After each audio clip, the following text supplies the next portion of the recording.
Pressure ڈالا جا رہا ہے. جو بھی گلگت بلتستان کے اندر جو ڈرامہ کیا گیا ہے, آپ یہ سوچیں کہ جو ممبرز کے اوپر انہوں نے پریشر ڈالا, ہمارے پاس تو نمبر پورے تھے, پہلے پارلیمنٹ کے اندر گھسنے نہیں دیا, اب اس کے بعد ایک ایک ممبر کے اوپر پریشر ڈالا ہے, وہی کرنے جا رہے ہیں جو کہ انہوں نے آزاد کشمیر میں کیا تھا. تو ایک طرف تو یہ ہو رہا ہے, اور اس کے باوجود ہم آج کیونکہ ہمارے ملک کو نقصان نہ ہو, ہم نے یہ فیصلہ کیا ہے کہ ہم اس اسٹینڈ بائی ایگریمنٹ کو بیکنگ دیتے ہیں تب تک جب تک الیکشن نہیں ہوتی. اب اس میں دو اور چیزیں تھیں. میں نے آئی ایم ایف کے جو امریکہ سے جو ہیڈ تھے, ان سے جو میں بات کر رہا تھا, ان کو میں نے ایک چیز سمجھائی کہ میں نے کہا جب تک اس ملک میں پولیٹیکل سٹیبلٹی نہیں آتی, سیاسی استحکام نہیں آتا, تو یہ جس طرح یہ ملک چل رہا ہے, یہ اب تھوڑی دیر اگر آپ 3 ارب دے بھی دیں گے اور 3 ارب ڈالر کی دینے میں تھوڑے سے اور ڈالرز بھی 5-6 ارب ڈالر اور بھی آ جائیں گے, تو یہ تو کینسر کا علاج ڈسپلن سے ہو رہا ہے. جو کینسر ہے وہ پھیلتی جا رہی ہے, اور کینسر کیا ہے کہ ملک میں سیاسی استحکام ہی نہیں ہے. اور وہ کیوں نہیں ہے؟ کیونکہ یہ سب پارٹیز نے مل کے اور ساتھ اسٹیبلشمنٹ, کیونکہ تحریک انصاف اقتدار میں نہ آئے, الیکشن تب کروائیں گے جب یہ سمجھتے ہیں کہ پارٹی تحریک انصاف الیکشن نہیں لڑ سکے گی. جب ان کو اوپر اتنا دباؤ ڈالیں گے, اس کو اس طرح کرش کریں گے کہ جب وہ بالکل الیکشن نہیں لڑ سکے گی تب الیکشن کروائیں گے. میں آج اپنی قوم کے سامنے کہنا چاہتا ہوں کہ یہ جب سے رجیم چینج ہوا ہے, جب سے ہماری گورنمنٹ گرائی ہے, تب سے کوشش کر رہے ہیں پارٹی کو ختم کرنے کی. اور کوئی ان کو جو سب اوپر پاور میں بیٹھ کے تحریک انصاف کو ختم کرنے کی کوشش کر رہے ہیں, ان کو کوئی ملک کی فکر نہیں ہے. انہوں نے جو پاکستان کی معیشت سے کیا, میں آپ کو پھر کہتا ہوں دشمن بھی نہ کریں. میڈیا کنٹرول کر لیا ہے, ایک کنٹرول میڈیا ایک بات کرتا جا رہا ہے کہ جو یہ تو پیچھے سے یہ تحریک انصاف کی وجہ سے ساری مشکلات آئی ہیں. پھر سے میں کہتا ہوں کہ ہر سال شائع ہوتا ہے اکنامک سروے آف پاکستان. ذرا اکنامک سروے آف پاکستان میں دیکھ تو لیں کہ بینکرپٹ گورنمنٹ 2018 میں ملی, اور کرونا کے باوجود کیسے اس 6% پاکستان کی معیشت آگے بڑھ رہی تھی, گروتھ ریٹ تھی. 2 آخری سالوں میں جو ایوریج تھی وہ 6% تھی. تو کتنی دفعہ پاکستان کی معیشت اتنی تیزی سے اوپر گئی ہے. انڈسٹری بڑھ رہی تھی, دولت میں اضافہ تھا, پر کیپٹا انکم بن رہی تھی, ٹیکس بڑھ رہے تھے, ایکسپورٹس بڑھ رہی تھیں, ریمیٹنسز بڑھ رہی تھیں. تو جب ایک ملک ترقی کر رہا تھا, اس گورنمنٹ کو گرا کے جس کو لے کے آئے ہیں, انہوں نے کیا ہے؟ انہوں نے ان کی جو پالیسیز تھیں, اور یہ ہمیشہ یہ ملک بینکرپٹ چھوڑ کے گئے ہیں. 99 میں بھی جب یہ نون لیگ گئی ملک بینکرپٹ تھا, 2018 میں بھی بینکرپٹ کر کے گئے, اور پھر آتے ساتھ ہی ایک اکانومی جو چل رہی تھی اس کو بینکرپٹ کر دیا. انہوں نے کیا؟ انہوں نے پہلے بھی جب ایکسچینج ریٹ کو زبردستی روک دیا جب 2018 میں, تو ایکسپورٹس گر گئیں. انہوں نے روپے کو جب اوپر رکھا جو اس کی مارکیٹ ویلیو نہیں تھی, تو اسے ہوا کیا؟ امپورٹ سستی ہو گئی, ایکسپورٹس مہنگی ہو گئی, ایکسپورٹس گر گئی. جب ایکسپورٹس گریں ڈالر کی جب 3 گنا زیادہ جب امپورٹس ہو جائیں ایکسپورٹس کی, تو وہ ملک کیسے آگے ترقی کر سکتا ہے؟ تو تب بھی انہوں نے یہی کیا. اس بار آتے ساتھ ہی انہوں نے یہ نون لیگ نے پھر وہ کیا, روک دیا اس کو روپے کو گرنے سے. لیکن مصنوعی طور پہ جب آپ روکتے ہیں, اس کا کیا ہوا کہ ریمیٹنسز گرنی شروع ہو گئی, ایکسپورٹس گرنی شروع ہو گئی. پھر را مٹیریلز جو امپورٹ کرتے ہیں ہم انڈسٹری کے لیے, اس کو بند کر دیا. انڈسٹری نیچے جانی شروع ہو گئی, ٹیکس کلیکشن نیچے جانی شروع ہو گئی. 3 ارب ڈالر کا ہمیں مل رہا ہے اس وقت آئی ایم ایف سے اسٹینڈ بائی ایگریمنٹ پہ جو پیسہ آئے گا. 7 ارب ڈالر صرف 1 سال میں پاکستان کو نقصان ہوا ہے ایکسپورٹس کی کمی میں اور ریمیٹنسز کی کمی میں. ریمیٹنسز کی کمی میں کیوں ہوا؟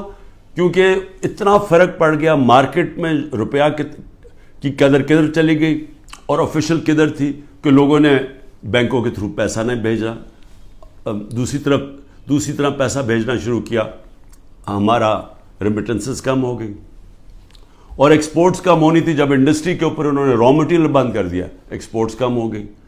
تو $7 ارب کا ایک سال میں کمی آئی ان کے دور میں، جبکہ $3 ارب کا ہم اب قرضہ لے رہے ہیں.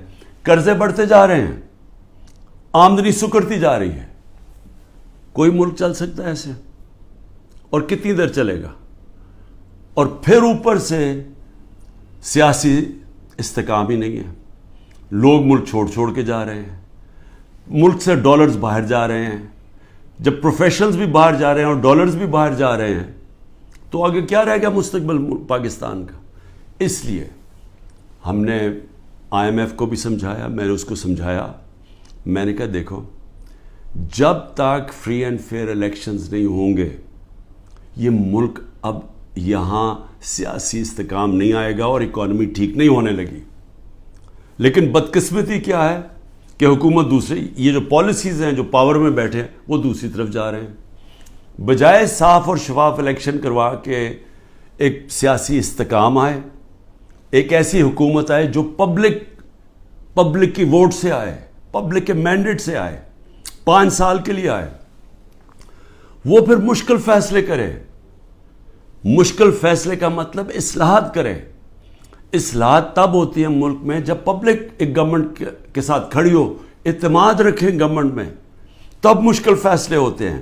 جب وہ گورنمنٹ ان کو کہے کہ یہ ہم اس ملک میں سرجری کر رہے ہیں، یہ ہم اصلاحات کر رہے ہیں، آپ کو شروع میں تکلیف ہوگی لیکن بعد میں آپ کے حالات بہتر ہو جائیں گے. لیکن وہ گورنمنٹ کر سکتی ہے جس کو پبلک اس پہ اعتماد رکھے. اب ان کے اوپر کس نے اعتماد رکھنا ہے؟ کیونکہ جو انہوں نے کہا کہ جی میں 200 سے کم روپیہ کروں گا، آتے ساتھ اس نے کہا ڈالر کم کروں گا، پہلے تو کہا 100 سے کم کروں گا، یہ سارے انہوں نے نعرے مارتے رہے. ہم مہنگائی کم کریں گے، مہنگائی بھی تاریخی، روپیہ بھی تاریخی طور پہ نیچے گرا. اس کے علاوہ جو انہوں نے وعدے کیے سب کے سامنے ہیں کہ کدھر کھڑے ہیں، لوگوں کے آج حالات کیا ہے. تو اب ان کے اوپر تو اعتماد آنے نہیں لگا. جو کوشش کی جا رہی ہے انجینئرنگ کی، وہ یہ لوگ پھر واپس آ جائیں گے. تحریک انصاف کو کوشش کی جا رہی ہے کہ اس کو ختم کیا جائے. تو اس سے تو سیاسی استحکام نہیں آنے لگا اور اس سے تو آگے کوئی ملک کا مستقبل ہی نظر آ رہا. تو لہٰذا ہم نے ان کو یہ ضرور کہا کہ دیکھیں جو آئین کہتا ہے، آئین کے مطابق الیکشن کروائے جائیں. آئین جو فنڈامنٹل رائٹس، بنیادی حقوق کی حفاظت کرتا ہے، وہ اس کو امپلیمنٹ کیا جائے. کیونکہ آپ صرف اگر پیسے دے ہی دیں گے، پھر سے میں کہہ رہا ہوں کینسر کا علاج ڈسپلن سے ہوگا، تھوڑی دیر کے لیے فائدہ ہو جائے گا. کینسر تو پھیلتی جا رہی ہے. کینسر تو تب ختم ہوگی اس ملک میں، کاٹ کے جب نکالی جائے گی، جب ایک مینڈیٹ والی پبلک کی بیکنگ سے گورنمنٹ آئے گی. وہ مینڈیٹ اس کے پاس ہوگا، وہ پھر ایک وہ سرجری کاٹ کر کے جو اس ملک کے اندر جو غلط چیزیں آ گئی ہیں، جو ہماری ملک کے اندر اصلاحات چاہیے ہیں، جو مشکل فیصلے چاہیے ہیں، جو رول آف لا، قانون کی بالادستی قائم کریں تاکہ ملک میں باہر سے انویسٹمنٹ آئے، سرمایہ کاری ہوگی تو دولت کے اندر اضافہ ہوگا. وہ دولت میں اضافہ ہوگا تو ٹیکس، یہ جو قرضے واپس کریں گے. وہ دولت میں اضافہ تو ہونے نہیں لگا اگر یہ جو آج جنگل کا قانون ہے. تو وہ سب کچھ اکٹھا جاتا ہے. سیاسی استحکام، اس کے بعد اصلاحات میں سب سے پہلی اصلاحات رول آف لا، قانون کی حکمرانی، یہ جو جنگل کا قانون ہے یہ ختم کیا جائے. اور اس کے بعد پھر سرمایہ کاری ہو، اور اس کے بعد اس ملک کے اندر دولت میں اضافہ ہو، اور اس کے بعد ہم اپنے قرضے واپس کریں اور خوشحالی آئے پاکستان میں، لوگوں کو نوکریاں ملیں، بے روزگاری ختم ہو، دولت میں اضافہ، لوگوں کو باہر نہ جانا پڑے. تو وہ تو شروع ہوگا صاف اور شفاف الیکشن سے. اور مجھے جو افسوس ہے اس وقت اور خوف آ رہا ہے کہ ابھی تک جو پر اقتدار میں بیٹھے ہوئے ہیں ان کا کوئی اور پلان بنا ہوا ہے، اور وہ جو پلان ہے وہ پاکستان کو تباہی کی طرف لے کے جا رہا ہے. آخر میں ہم نے IMF کو یہ بھی کہا کہ اس وقت ہمارا جو کمزور طبقہ ہے شدید مشکلات میں ہے، اور اس وقت یہ جو پروگرام آپ دیں اس کے اندر ان کا خاص دھیان رکھا جائے. صحت کارڈ کو کئی کی جگہ ختم کیا جا رہا ہے. یہ ایک اتنی بڑی نعمت ہے غریب لوگوں کے لیے, مڈل کلاسز کے لیے, سفید پوش کے لیے, کہ اتنی مہنگائی کے اندر کم از کم ان کا علاج وہ جائیں تو کم از کم وہ جو ہمارا صحت کارڈ کہ 10 لاکھ روپے تک ان کو کسی بھی ہسپتال میں علاج ملنا چاہیے, اس کو رول بیک کیا جا رہا ہے.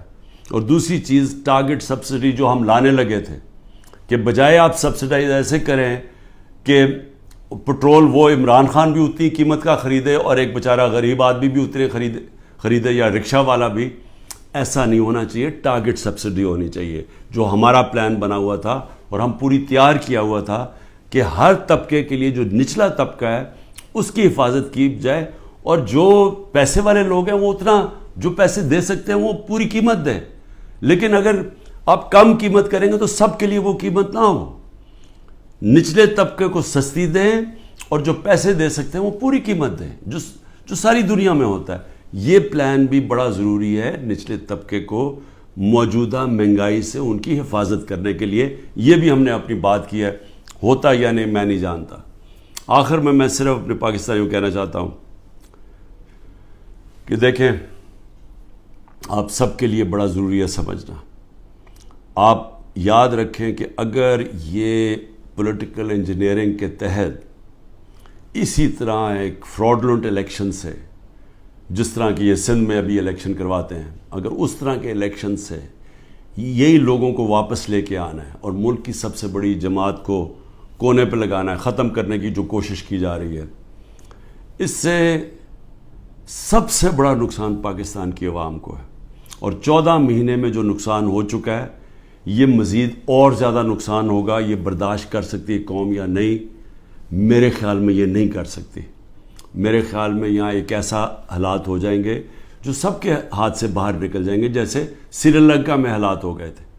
اور عجیب چیز سن رہی ہے کہ سری لنکا کے آج ہمارے سے بہتر حالات ہو گئے ہیں. یہ بھی آپ کو دھچکا لگے گا سن کے. پاکستان پائندہ باد.